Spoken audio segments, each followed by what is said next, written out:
This is my fourth series. There was the body. You can find them all online. There was the body. There was evil women. There was sex. Well, now we're getting to something a little bit more gruesome and a little bit more unhappy, and that is disease and cultural history of disease in particular.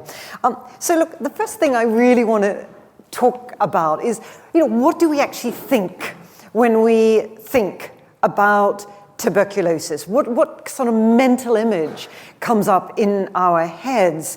If we are thinking about the 19th century, we might imagine an emaciated white male artist coughing up blood on a white pillowcase, and as he presses his handkerchief to his fevered brow, his eyes are burning with creative genius. If we fast forward 50 years, however, we have a very different image of tuberculosis. Perhaps an impoverished white female mill worker, perhaps, lying on a cheap metal-framed bed in a bare room, or perhaps in a consumptive ward in a sanatorium. Today, what do we imagine today? Well, maybe we might imagine or visualize an HIV-positive young black man or woman eking out a living in South Africa or Haitian shanty towns. After all, since the 1980s, when International Health Organization judged TB to be a global epidemic, scientists have been aware of the comorbidity between tuberculosis and HIV. Being infected by HIV makes a person vulnerable to TB. Having TB can activate HIV.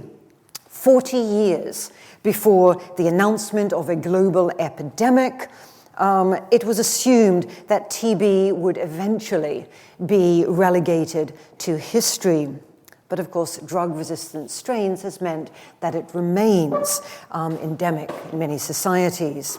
1961, World Health Organization found that one-fifth of TB cases in Kenya were drug-resistant, largely due to ineffective health communication, which meant that sufferers often failed to complete the full course of treatment. Today, 1 in every 3 people globally are infected. TB is responsible for 1 in 4 preventable deaths. I think it's a testament to the skewed priorities of current global capitalism that 1 in 5 TB patients today around the world have access, only 1 in 5, have access to effective public health programs. Many public health experts, in fact, argue that deaths from TB are one of the most reliable indexes for or of human well-being and societal equality. Something must, I think, be desperately wrong. So I guess what I'm going to do in today's talk, but also in the whole series, is ask, well, what can a cultural history of disease, in this case TB, contribute to debates today? Now, tuberculosis was the most feared disease of 19th and early 20th century. In 1903, the president of the American Public Health Association lamented what he called the slow and insidious spread of TB, contending that it had become the scourge of the human race. Called the captain of death, white plague, wasting disease, consumption, it literally consumed the bodies and minds of millions of people. In 19th and early 20th century Britain, the disease killed 1 in every 8 children, men, and women. In fact, it was the greatest single killer of men. The greatest single killer of men, and the second greatest single killer of women, very close to the first, of course, which was heart disease. These statistics, we know, are colossal underestimates Such was the stigma of being labelled a consumptive that sufferers routinely sought to hide or deny their symptoms in front of other people. Now, this cultural, so it's no wonder, in other words, that there's a cultural obsession with this disease, and we see it in numerous plays, poems, novels, songs. Anyone here knows the wonderful song Victoria Spivy's classic TB Blues, 1927. But the one I want to just mention briefly here is one of my favorite authors, of course, and that is James Joyce. He was, by all accounts, absolutely obsessed with TB. In his 1922 classic Ulysses, set in Dublin, 1904, he describes, memorably describes, the bronchitic headmaster Gareth Deasy, whose cough ball of laughter leapt from his throat, dragging after it a rattling chain of phlegm. The novel also portrays these consumptive girls with little sparrow breasts and the sunken eyes and blotches of phthisis and hectic cheekbones of a lawyer called J.J. O'Molloy. He describes the way O'Molloy would apply his handkerchief to his mouth and scrutinizes the galloping tide of rose-pink blood.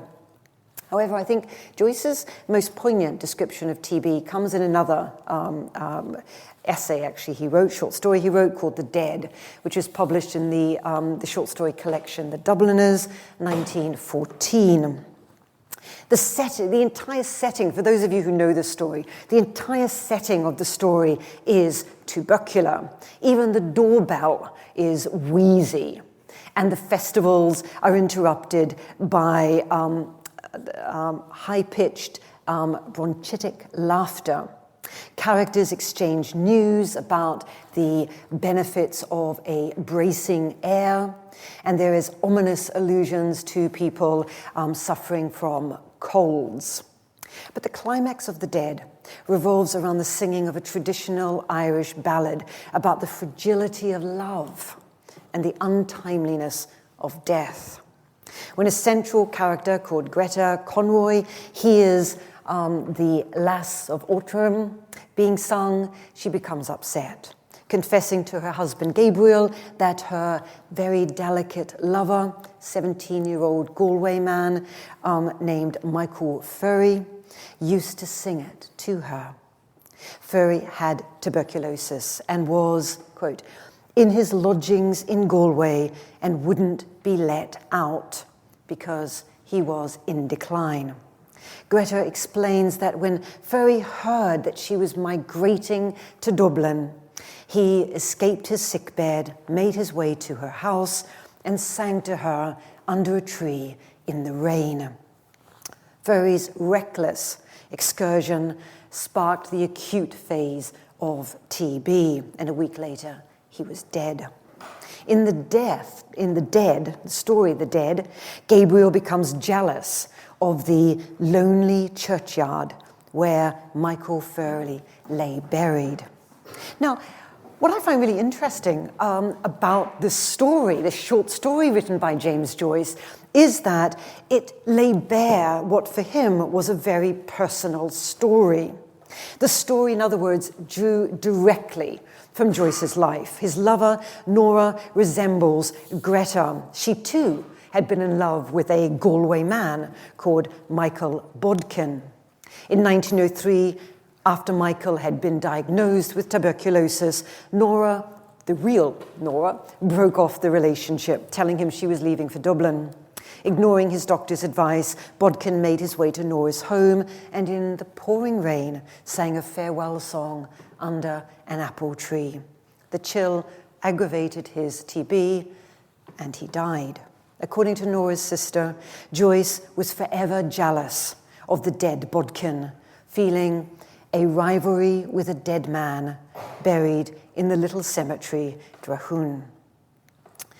But the story of The Dead, does more than simply expose Joyce's very painful personal trauma. It also exposes this underlying anxiety about tuberculosis in Ireland at the turn of the century. Joyce was writing in the early years of the 20th century, where Ireland had the fourth highest mortality rate, I should say, of tuberculosis in the world, exceeded only by Hungary, Austria, and Serbia. Particularly vulnerable were young people. Unlike America and England, where the disease peaked in 1850 and 1870, respectively, in Ireland, it raged well into the 20th century. It was popularly called, in fact, TB was popularly called the Irish disease. So, why is tuberculosis so common in Ireland? Asked the distinguished physician John Byers in his 1907 lecture at the tuberculosis exhibition. As the professor of midwifery and the diseases of women and children at Queen's College, Belfast, Byers systematically reviewed what he regarded as the main theories for why it was such a problem in Ireland. He was Ireland's damp climate, boggy land responsible. Could high levels of immigration make a difference, since strong, healthy citizens left, leaving behind a physically inferior population, a race of weaklings who propagate weaklings, all very susceptible to phthisis? Or did the Irish race itself provide what Byers called a fertile soil upon which this could grow?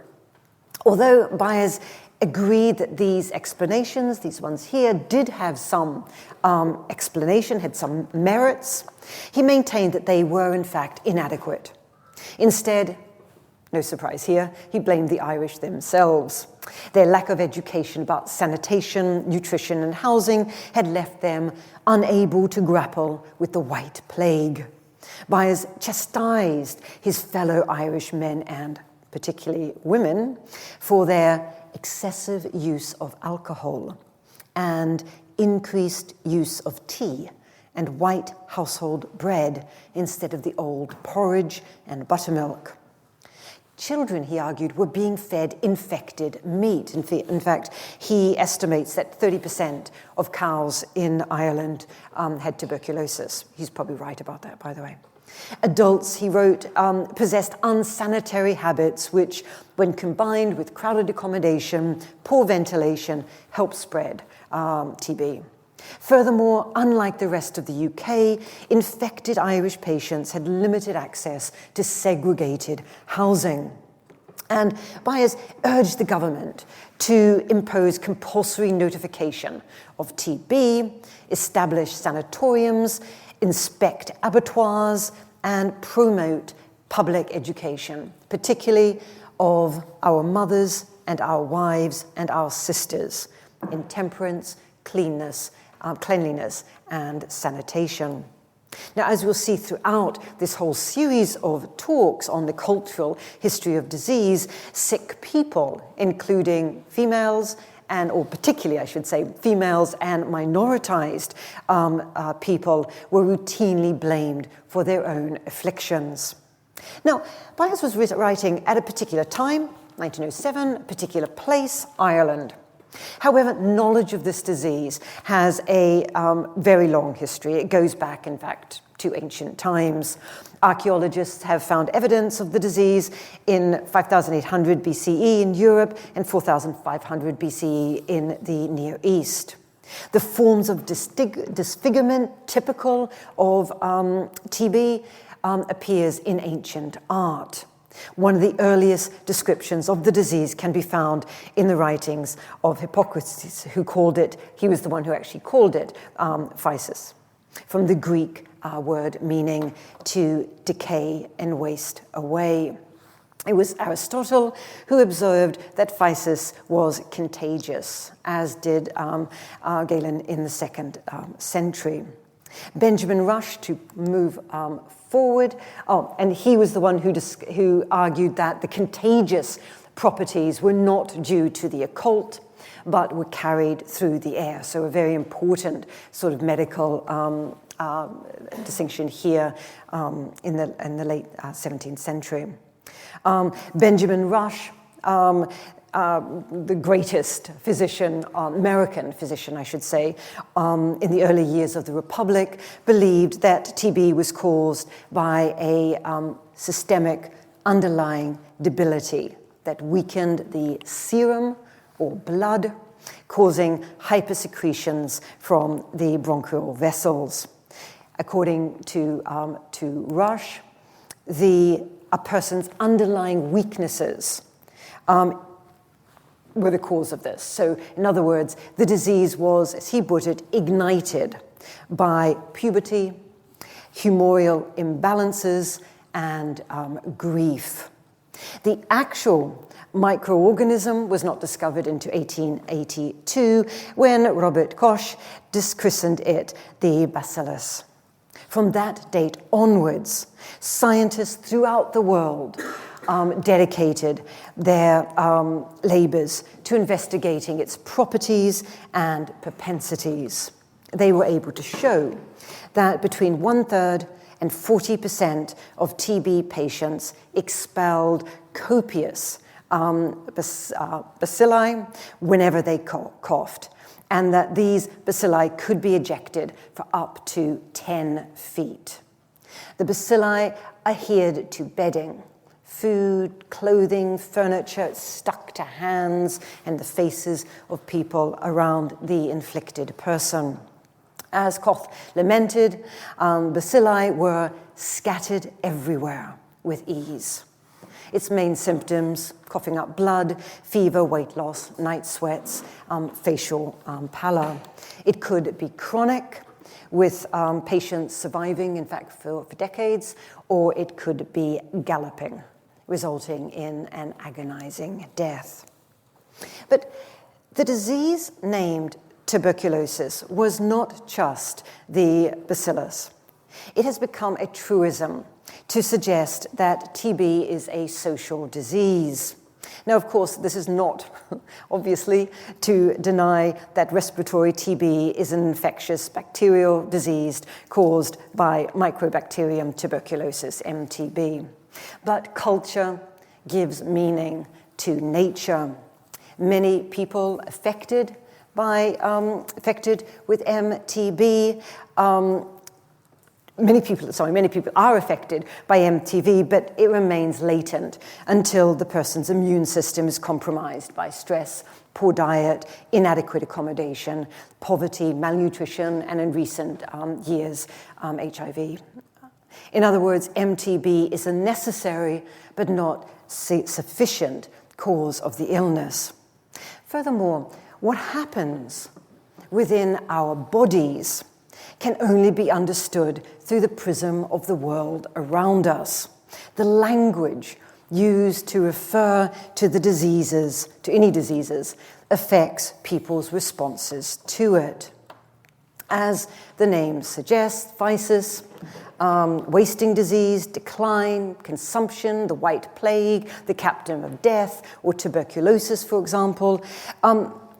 As those names change, so do the meanings attached to being ill. Culture, not nature, determines how people feel and act. For example, in the shift from being labeled a consumptive to becoming tubercular, patients shifted their emphasis from the disease's effects on their bodies, consuming it, to an invasion, the invasion of a bacteria requiring a war to destroy it. Rather than being seen as sort of these passive victims embracing their fate, they were supposed to physically as well as metaphorically fight, all guns blazing. As the contagious nature of the disease became more well known, emphasis also shifted from an individual's constitution to questions of civic responsibility and regulation. An individual's constitution, and therefore his or her need for isolation, increasingly took second place to conducting a societal war against tuberculosis. As American professor of preventative medicine, Ms. Ellen Revel argues in a 1903 article in the Proceedings of the American Philosophical Society. By being a tragedy causing needless death, and a huge array of professionals, physicians, sanatorium managers, statisticians, had to be recruited to count and to manage these populations of sick people. So, when, how, and why did these shifts in meaning take place? I think one of the most important changes occurred, and there's actually three of them I'm going to be discussing, but I think one of the most important changes occurred between the 18th and the 19th centuries. In the earlier period, the wasting disease was quite often romanticized. The white, emaciated, male genius image, which I conjured up at the very beginning of this talk. This was what Susan Sontag was referring to in her famous essay, Illness as Metaphor. What she does in this book, she does many things. If you haven't read it, do.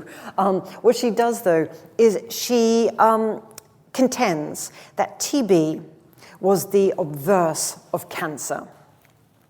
In her words, as TB was the disease of the sick self, cancer is the disease of the other. Like gout in the 18th century, which came freighted similarly with these images of aristocratic indulgence. TB was a romantic, aestheticized disease of creative minds. It gave middle and upper class sufferers an enhanced sense of self.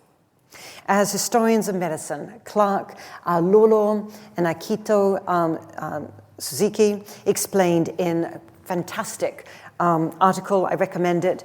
If you get the paper version of this talk, I've got the footnotes there so you can find it. In an article called The Disease of the Self, Representing Consumption, 1700 to 1830. They argue that as the 18th century progresses, consumption became a marker of individual sensibility, genius, and personal distinction. They continue, its heightened representation in literature and art and reflects and to some extent reinforces its perceived cultural value to the self. This perception was strengthened by the age-old belief, both popular and professional, that consumption could be caused by mental upset of various kinds, especially, and this is the important bit, that caused by a precocious intellect, academic overwork, that's me, academic overwork, or merely a hypersensitive poetic or creative sensibility. Now, there's a gender aspect here which I find really interesting. In literature, remember we're talking literature here, we're not talking about reality on the street. Female consumptives were portrayed as being transformed by TB into supremely aesthetic, passive, spiritual creatures. For example, in Samuel Richardson's 1748 novel, Clarissa, the leading character's physical frailty, her slenderness, and love melancholia, which was caused by the diseased, gave her this ethereal, if you like, beauty. In contrast, the disease was thought to actively stimulate the creative, not the passive, the creative, energetic passions and powers of male consumptives. This view drew on Brunonialism, that is, it's a term that comes from the, I've got it Yep, there we go. Comes from the famous Scottish physician John Brown. His view was that the body itself contains a fixed amount of what he calls excitability that needed to be kept in balance. So according to this view, tuberculosis overstimulated the body and brain, engendering forms of genius that could not be sustained. And commentators of this tradition drew on a huge range of artists, philosophers, etc. Kant, Chopin, Keats, Goethe, Emerson, Stevenson, Chekhov. It goes on and on, painters as well. And you can, again, if you look at the printed copy, you can get more discussion about all these things, Beardsley and all those sorts of people.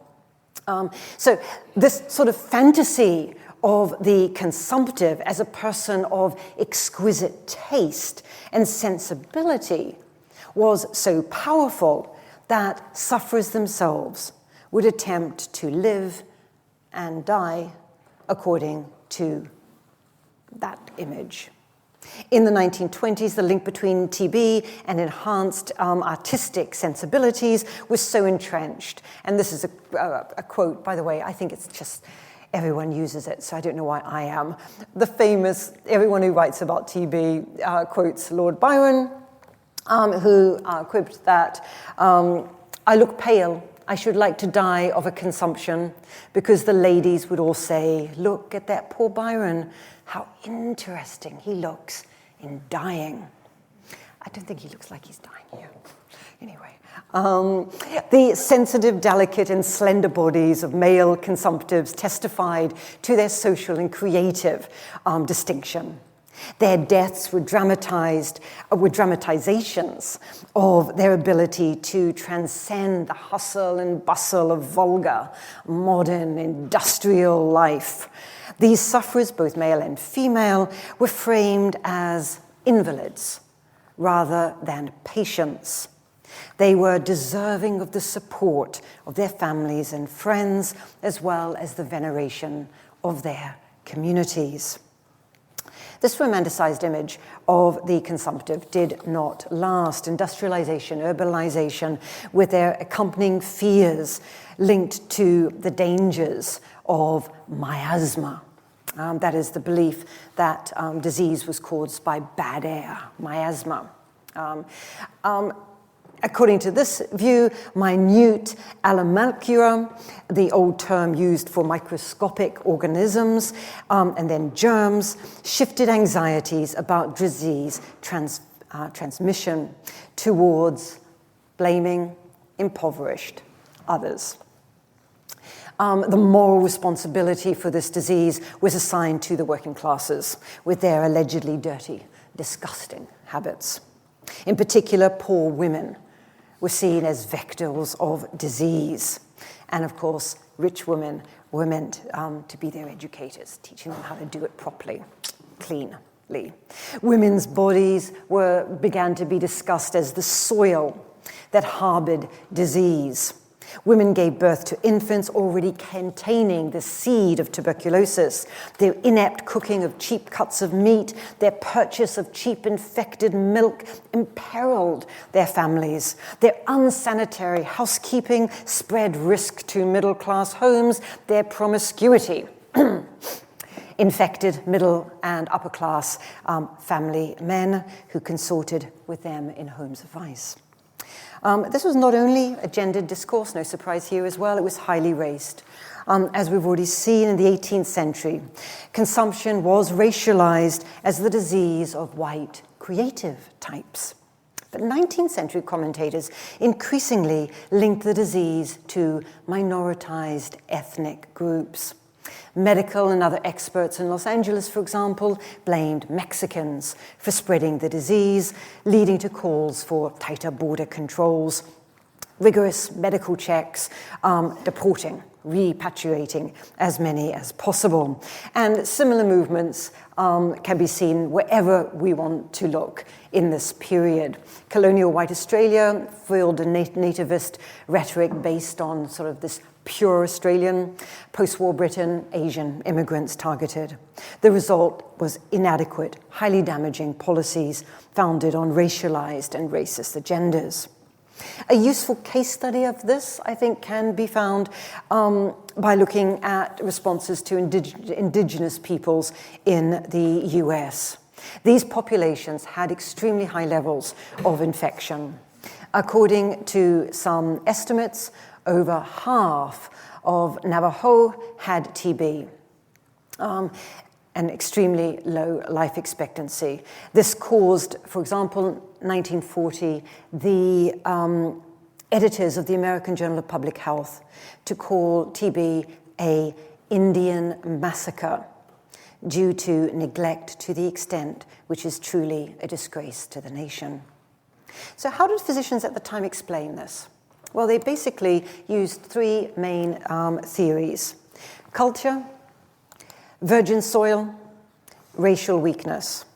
And all three were linked to what they called blood quantum, that is the degree of Indian blood, in the sense that full bloods were more vulnerable than half-bloods, a completely spurious concept.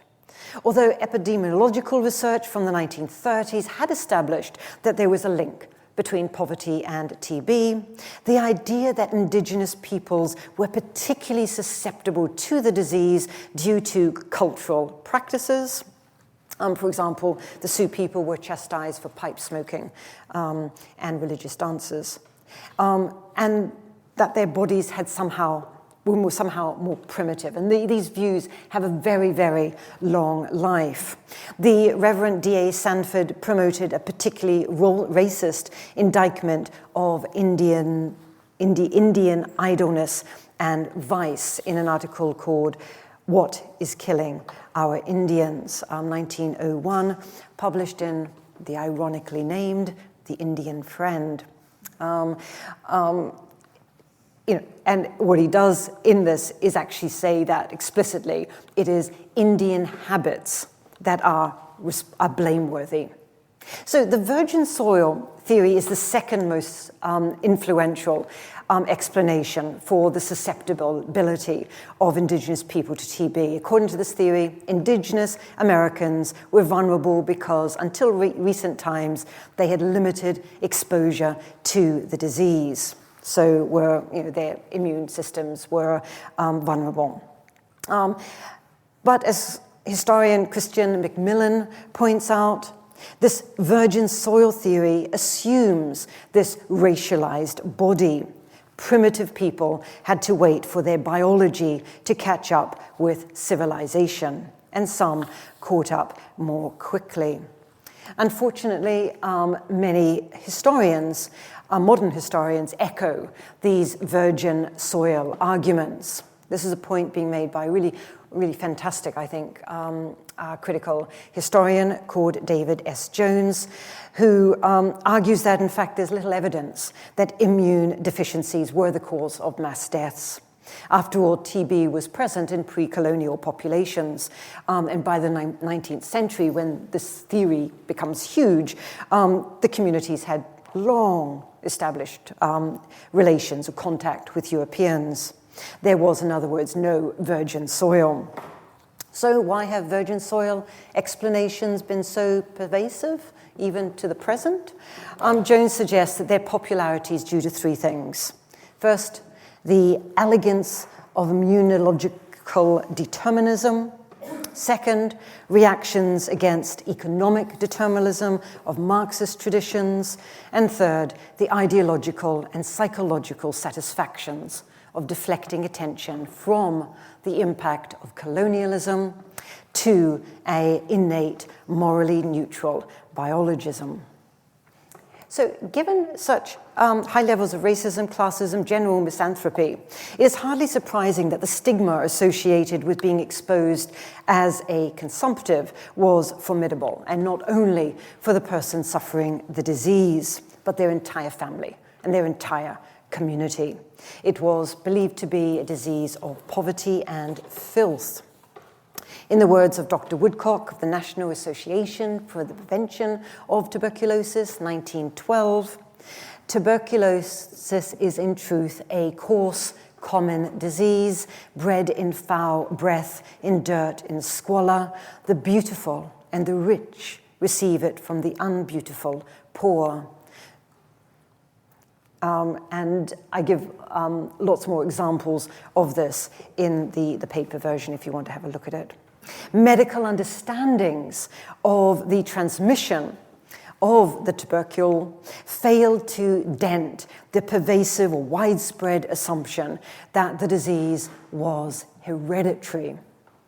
This was why the stigma of the disease attached to the whole family.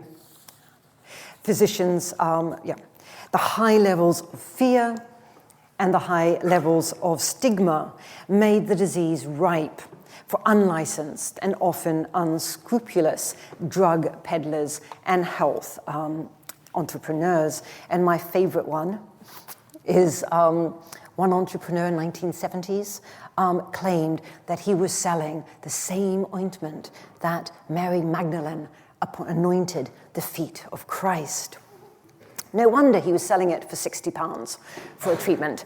£60, by the way, is 30 days' wages for a skilled labourer. But unregistered medical entrepreneurs were increasingly joining up with others to share costs and advertise their cheap patent medicines.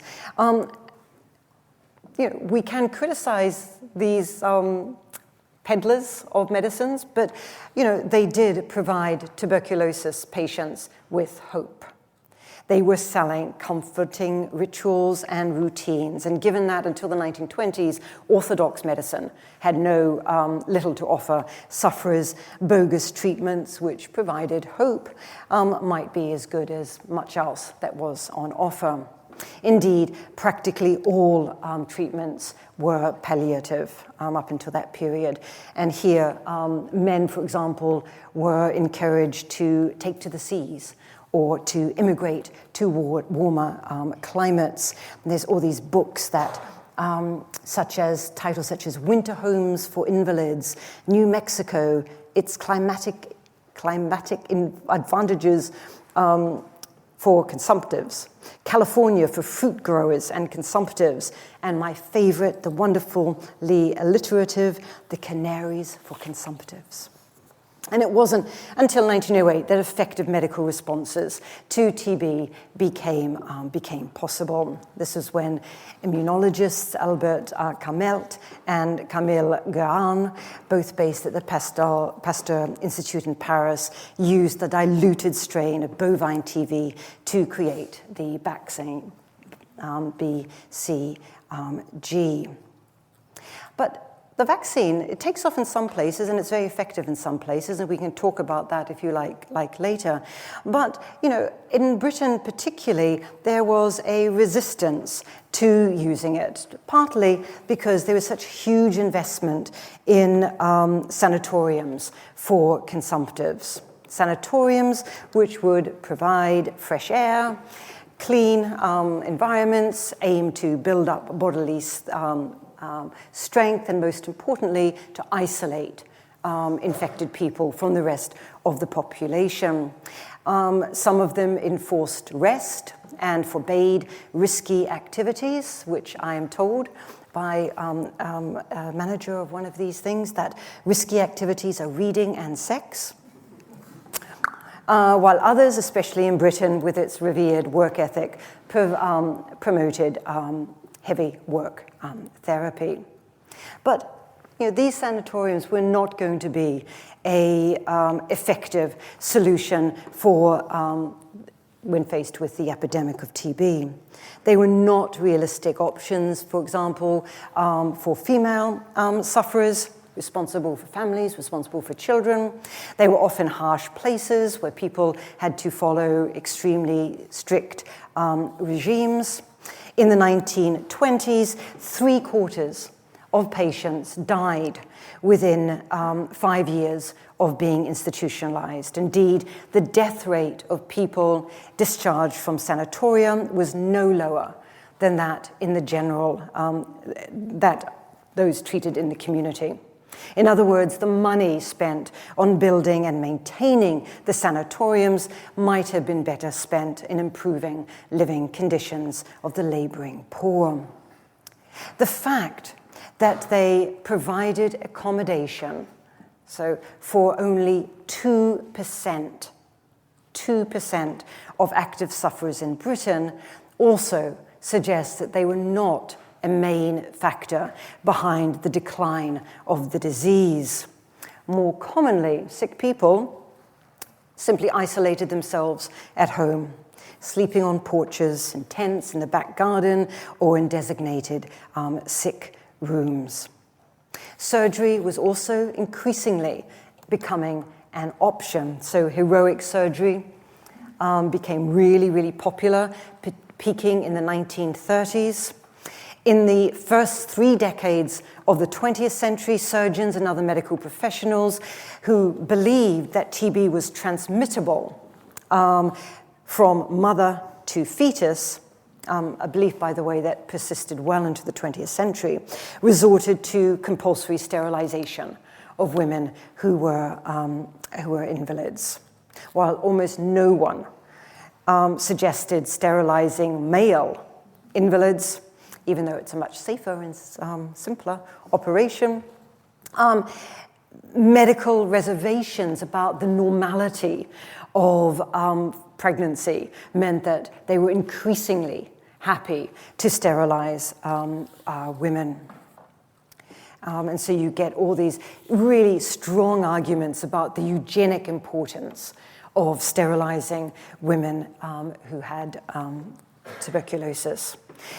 Sterilization obviously was a preventative measure. 2 other preventative measures dominated discussions in this period.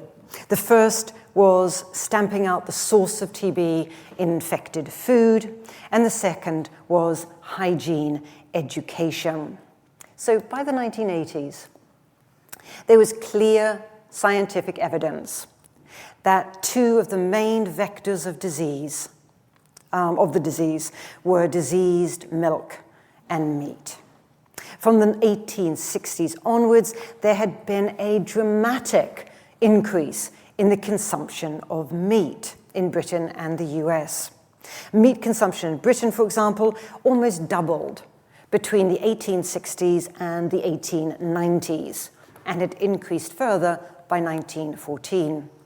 Rising real incomes coinciding with falling prices of foodstuffs, due in part to increased agricultural productivity and dramatic reductions in the cost of transporting products from farms to town, meant that consumers, and working class consumers for the first time, were able to consume large quantities of meat. And meat eating, of course, was promoted by health reformers, who forecast remarkable transformations in the productivity of working class men and women if meat was to become a significant part of their diet. The problem, you've already guessed it, is that much of the meat working class people could afford to purchase was infected. The risks of such things have been, as I say, really well known. Indeed, by the 1890s, bovine tuberculosis had become the paradigm zoonosis, according to historian Keir Waddington. Tubercular milk also very quickly fell into this concept of this category of great concern. The meat and milk trades were forced to respond, and they agreed to the inspection of slaughterhouses and the inspection of the pasteurization of milk with some benefits. The second major response was hygiene education. Local and national authorities instigated major campaigns in cleanliness and sanitation. For example, these are in the US during the so-called progressive era, that is 1890s to 1920s, officials tackled such things as promiscuous spitting, believing that the main cause of the spread of the disease was spitting. Commonplace human activities, such as kissing, became bacteriological dangers. Not only did kissing spread germs, but it lured people into morally and medically unsafe environments where more than the TB bacterium could be spread. These places were morally dangerous, dispersing syphilis and alcoholism as easily as tuberculosis. Now, these campaigns and medical interventions have been controversial. This is not surprising, since they were never only about disease. Major concerns included the policing of working class and immigrant communities. And in the paper the printed paper, I give a lot of examples of this. So it's about policing working class and immigrant communities, as well as fostering middle-class behavior. There's also a disagreement by historians about the efficiency, or efficacy, I should say, efficacy of the campaigns. After all, by the time they were instigated, TB was already on a steep decline. Medicine alone was insufficient. After all, by the time effective treatment of streptomycin was available, TB already accounted for less than 5% of all deaths. So we got this massive decrease already by the time there was effective treatment. None of the campaigns, vaccination programs, and treatments sought to address the underlying causes of disease, which are rooted in social and economic inequalities. Finally, I just want to very briefly, in 1 minute, return to the question asked at the beginning of this talk. What can a cultural history of TB contribute to debates today? Well, I think exploring the past can remind us that culture gives meaning to nature. The meanings given to TB shaped the way sufferers experienced the disease and responded to it in their lives. A painful world is still a world of meaning. The sufferings of creative geniuses were no less distressing because they could frame their dying in romantic ways. The stigma attached to being consumed by the bacilli was immeasurably worse for minoritized and marginalized people. But they too sought ways of coping drawn from their specific times and places, their contexts. For both, the self-fashioning process was culture-bound, both located within their corporeal body and enclosed by everything without, including environment, language, and relationships. History, I think, also helps by reminding us that controlling or eradicating disease is not simply a medical issue. It's about, we all know this, we've just gone through a pandemic, we're still in a pandemic. Okay, it's about politics, ideology, economics, or colonialist economic, in the case of TB, colonialist economic exploitation, population dislocation, gross levels of inequality. Solutions to suffering, in other words, must be made at macro levels. That is, attempts to reduce huge wealth disparities. But this requires a shift from disease to health. Are we prepared to make the financial, political, and cultural investments that it would be required in the case of tuberculosis today? Thank you.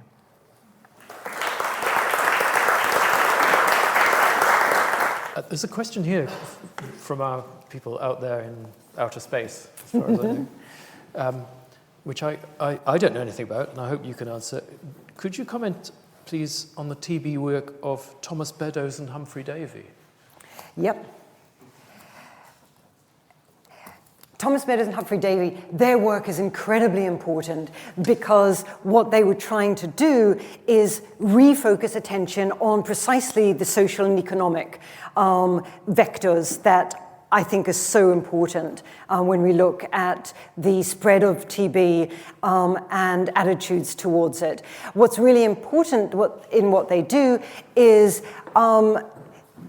attempting, I should say, to take away that stigma, or attempting to take away that blameworthiness that is so common in all of this early literature that I'm talking about. And by taking away that stigma, actually improving communication between the public health officials and patients. Because one of the most difficult things in the contemporary period with tuberculosis is that people stop taking the drugs before it has had time to actually be long-term effective. And in the past, and indeed often today still, but certainly in the past, this was often framed in terms of, people just not obeying, people just not following the rules, people just being too lazy, being too tired, not being educated enough, all those sorts of explanations. So a shift from that to this shift, well, actually, what's it about is it's about poor communication by public health officials, as opposed to blaming people who are suffering these diseases. So that's why I think it's really important. We have major problems with governments, particularly current governments, believing in public health to some extent. Yeah. And the sort of creation of an enemy, which is associated with some of the cultural traditions that you've described, we can sort of see happening now with badgers being wiped out. Suddenly they become a target for whole community. Farmers think it's all coming from the badgers. Doctors not necessarily confirming that, certainly vets don't. So has that been a repeated pattern in the cultural history of TB? Yeah, it has very much. There is something reassuring for commentators. The commentators I'm dealing with here, of course, are all middle and upper class commentators, saying or identifying an enemy that then they can intervene into and do something about. I mean, that is a very reassuring, it's a very human thing, but it's also a very reassuring way to respond. So, by blaming something else or someone else, or a group, I should say, what you're doing is you're saying, actually, it won't happen to me, it's them out there who are the problem, we need to either get rid of them, so you have these huge, particularly in the States, repatriation campaigns, getting rid of immigrants, repatriating them, exposing them, or requiring them to undergo really rigorous medical checks and all that, rather than saying, well, actually, the problem is the way our society is organized and the way we are organizing our society as wealthy, middle class people. So this is something that we have a long history of, which, and as you say, we've seen it quite a lot in the recent questions and debates about the pandemic. Do you think the cultural response to tuberculosis was dramatically different from the cultural response to COVID? Do you think we've made any progress in how we respond to disease? I think if we're looking at any disease, it's important to focus on the specificities of a particular time period and a particular geographical location. So when you're talking about COVID, something very different is happening when you're talking about Britain and compared to when you're talking about China or when you're talking about continental India, for example. So, so my first kind of warning there is drawing direct parallels we ought to be really careful about, because if we want to know what's really happening, it's those specificities that can tell us what we're doing right and what we're doing wrong. That said, I do think that we can use history to reflect on, what they did that maybe wasn't as effective or more effective. We have the benefit of hindsight when we're looking at history. So we can look at history in terms of understanding different contexts. We can also look at history in terms of helping us explain why certain fundamental assumptions, sometimes prejudices, have survived, i.e. they have a long history, so it's not surprising that we see this happening. And finally, that we can get inspiration from what people did in the past to help needy sufferers. We can get inspiration for how patients themselves indeed understood their disease, worked within their communities. And this is why I published a book a few years ago called The History of called Pain. From prayer to painkillers. And one of the chief arguments there is actually some sufferers in the past responded in very community positive ways to their suffering, and we ought to be looking at how they did that and thinking about that in terms of our own practices. Can I just ask you about something that you referred to in the beginning of the talk about the ratio of infected people to non-infected people before the pre-vaccination time. Regarding the completely rampant contagiousness of the disease, how is it, in your opinion, that people didn't catch the disease even though they were predisposed to catching it by being in a community which had everything against them? Was it that they didn't perhaps have symptoms but did have the disease, or did they have a natural resistance? What's your opinion on that, please? Yeah, I mean, that's a really good question. You can be infected and not have any symptoms and it not affecting your life at all. And in fact, we know that a large number of people fit into that category. And this is because it's either because of specific immune issues with the individuals, but it's also because of these triggering factors. So the disease can be latent within the body, and it is, and it can be triggered by various stress, for example, those sorts of issues. There's a number of really interesting scientists who actually say everyone was infected. It's just that not everyone presented with symptoms of this, and then died of it. And of course, you can live with it even with symptoms, you can live with it for decades. Most people didn't. There's galloping, forms of it. But, there are these huge varieties in the way that the body responds to it, which are cultural, social, economic responses. Thank you. There was one thing you mentioned, and I wanted to further understand it. You made a comparison with cancer and TB. Can you explain that a little more, please? Yeah. Susan Sentong's, it's a great essay. I mean, it's a classic in the field. Everyone who works in the field has read it and studied it. So her argument, and I do have a slight disagreement with her argument. Her argument, though, is that that in the 18th and early 19th century, cancer was believed to be the disease of the other. So in other words, cancer was the disease of other people out there, poor people, et cetera, racialized peoples, but that somehow and even when a middle or upper class person got cancer, it was seen as something alien to them that had come in from the outside. So it was an other.